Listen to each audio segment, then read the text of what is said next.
Inalagaan ni Senador Bongo ang pagkadawit sa kanya ng ICC sa madugong war on drugs ni FPRRD. Hindi naman papayag ang ilang senador na damputin si Go at Bato de la Rosa habang may sesyon ang Senado. Narito ang agenda report ni Hannah T. Walang iniutos na iligal si dating Pangulong Rodrigo Duterte kay Senator Bongo. Yan ang mariing pahayag ng senador matapos lumitaw ang pangalan niya bilang kasabwat umano ni Duterte sa madugong kampanya kontra droga. Anigo, mula raw na magkasama sila ng dating Pangulo nung mayor pa ito hanggang sa bago siya maging senador, wala itong illegal orders at hindi rin daw siya susunod sa anumang illegal na utos. Dagdag ni Go, hangarin lang daw ni FPRRD na linisin ang bansa at labanan ang di umano'y naghahasik ng lagim pagdating sa droga. Ito raw ay para proteksyonan ang mga nakababatang henerasyon. Ayon sa ICC, may role si Go at kapwa-senador na si Bato de la Rosa kasama ang iba pang opisyal para isagawa ang sinasabing common plan para i-neutralize ang mga biktima ng drug war.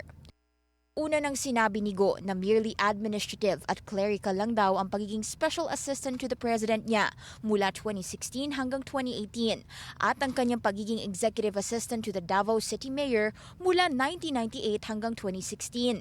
Wala namang opisyal pang pahayag si De La Rosa na missing in action simula noon pang Nobyembre.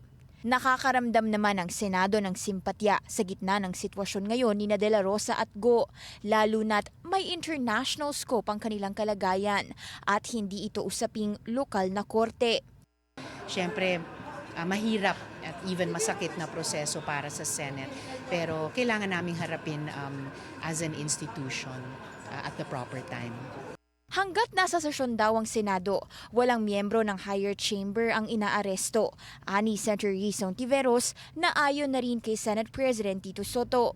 Mangunguna na raw si SP Soto sa pag-handle ng nasabing sitwasyon na sa kauna-unahang pagkakataon ay nangyari sa Senado.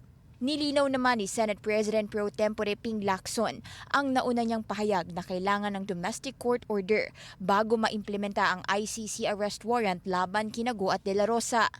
Anya, hindi niya pinoprotektahan ng dalawa at alinsunod lang ito sa legal processes ng bansa at sa konstitusyon. Una nang naaresto si FPRRD Marso ng 2025 dahil sa kasong crimes against humanity. Dati nang kinwestiyon ang paraan ng pagkakaaresto kay FPRRD na para sa ilang mga kaalyado ay sana wag na raw maulit ang paraan ng pagsuko umano ng isang individual sa isang foreign court. Sa February 23 ang confirmation of charges hearing ng dating Pangulo. Dito itatakda kung may sapat na basihan ang kaso para sa isang full trial. Para sa agenda, Hannah T. Billionario News Channel. Mag-follow sa aming mga social media accounts at mag-subscribe sa aming YouTube channel para sa pinakahuli at eksklusibong mga balita.